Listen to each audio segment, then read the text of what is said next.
अवधूत चिंतन श्री गुरुदेव दत्त श्री स्वामी समर्थ. माझ्या चॅनलमध्ये तुमचं सगळ्यांचं मनापासून खूप खूप स्वागत, आभार. चला तर मग आज आपला विषय आहे शाकांबरी नवरात्री. शाकांबरी नवरात्री हे कधी आहे आणि शाकांबरी नवरात्रीचं महत्त्व काय आहे, हे सगळं आज ह्या व्हिडिओमध्ये जाणून घेणार आहोत. अशा तर 4 नवरात्री असतात. एक शारदीय नवरात्री, एक चैत्र नवरात्री, एक पौष नवरात्री, पौष महिन्यातली शाकांबरी नवरात्री आणि एक आषाढ महिन्यातली नवरात्री असे 4 नवरात्री असतात. काही लोकांना फक्त 2च नवरात्री माहिती आहेत, एक शारदीय नवरात्री आणि एक चैत्र नवरात्री.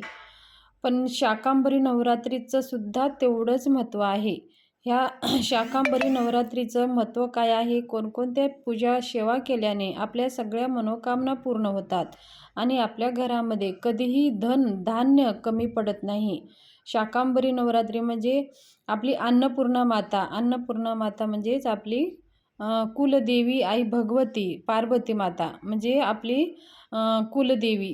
तेच शाकांबरी देवीचं सुद्धा भगवतीचंच रूपाचं आहे.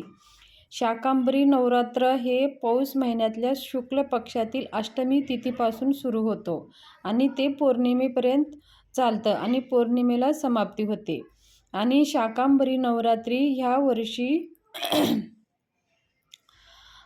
7 जानेवारीला सुरू होत आहे आणि समाप्ती हे 13 जानेवारीला पौर्णिमाच्या दिवशी समाप्ती होत आहे. म्हणून नवरात्री ही 7 जानेवारीला सुरू होत आहे.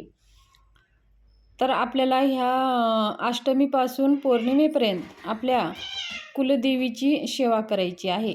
शाकांबरी पौर्णिमा म्हणून सुद्धा ह्या पौर्णिमेला ओळख आहे, खूप महत्त्व आहे. आपण मंदिरामध्ये कोणत्याही देवीच्या मंदिरामध्ये शाकांबरी पौर्णिमाच्या दिवशी खूप सजवतात आणि सगळं नेम धर्म हवन कुंड सगळे केले जातात. ह्या दिवशी शाकांबरी जयंती म्हणून सुद्धा साजरी केली जाते.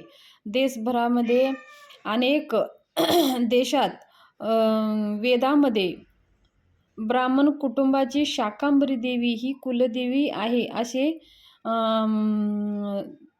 असे मानले जाते. पण बनशंकरी असेही म्हणतात. बनशंकराची विजयपुरातील बदामी येथे मंदिर आहे. ह्या काळात येथे फार मोठा रथोत्सव आणि वर्षभर तिथं पालखी चालते आणि वर्षभर दर शुक्रवारी त्यांची पालखी काढली जाते. शाकांबरी देवी कशी उत्पत्ती झाली ते आपण पाहूया. शाकांबरी देवी ही भाजीची देवी मानली जाते.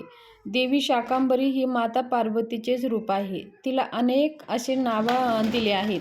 माता शाकांबरीला देवी वनशंकरी आणि शताक्षी असेही म्हणतात. देवी भागवत महापुराणात शाकांबरी मातेचे असे वर्णन आहे की दुर्गेचे रूप आहे आणि पुराणानुसार देवी पार्वतीने प्रभू शंकराला मिळवण्यासाठी कठोर तपश्चर्या केली आणि देवीने अन्न आणि पाणी सोडून फक्त तिने जगण्यासाठी पालेभाज्यांचे सेवन केले, म्हणून तिला शाकंभरी शाकांबरी असे नाव पडलं.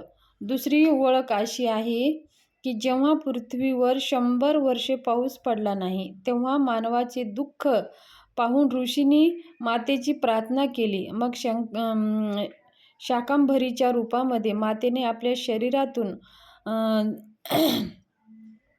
जन्माला आलेल्या औषधीमधून विश्वाचे पालनपोषण केले. अशा प्रकारे देवीने पूर्ण ह्या विश्वाचं पालनपोषण करून विश्वाचा नाश होण्यापासून वाचवले आणि त्याला शाकांबरी जयंती किंवा शाकांबरी नवरात्री असे मानले जातात. आणि जयंती ह्या दिवशीच आई भगवतीने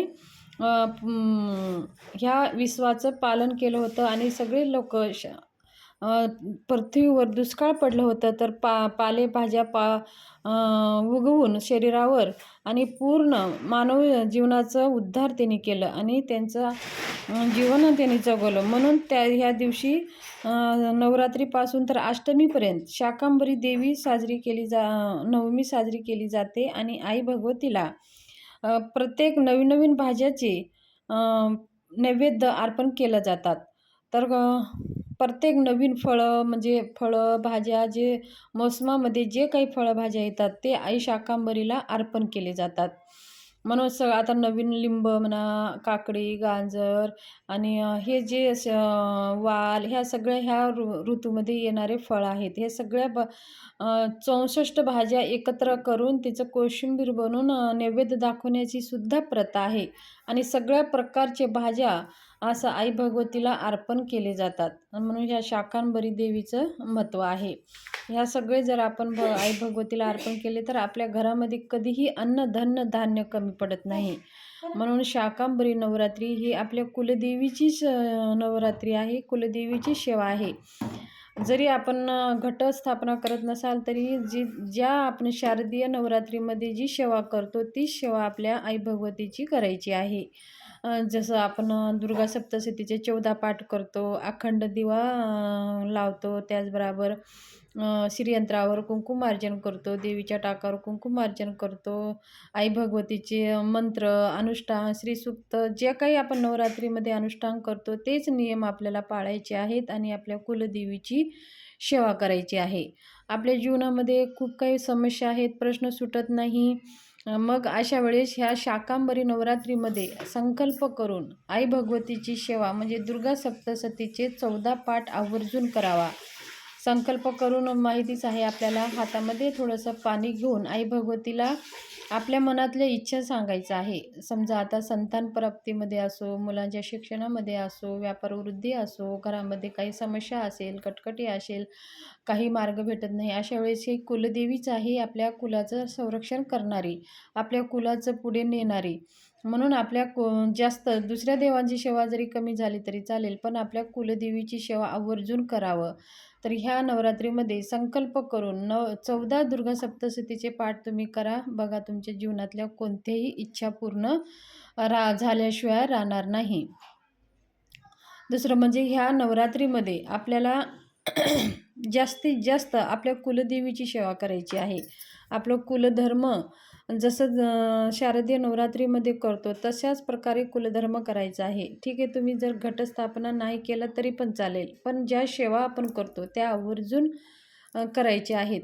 आणि ह्या नवरात्रीमध्ये ब्रह्मचार्याचं पालन करायचं आहे. नवरात्रीमध्ये कसं असतं, आई भगवतीचं जागृत अवस्थेमध्ये या पृथ्वीवर त्यांचं जागृत अवस्थेमध्ये त्या पृथ्वीवर येत असतात आणि ते प्रत्येक कणाकणामध्ये ते समावलेले असतात. म्हणून ज्या तिथीवरती आपण जे जास्त सेवा करतो त्याचं जास्त पुण्यफळ आपल्याला भेटत असतं.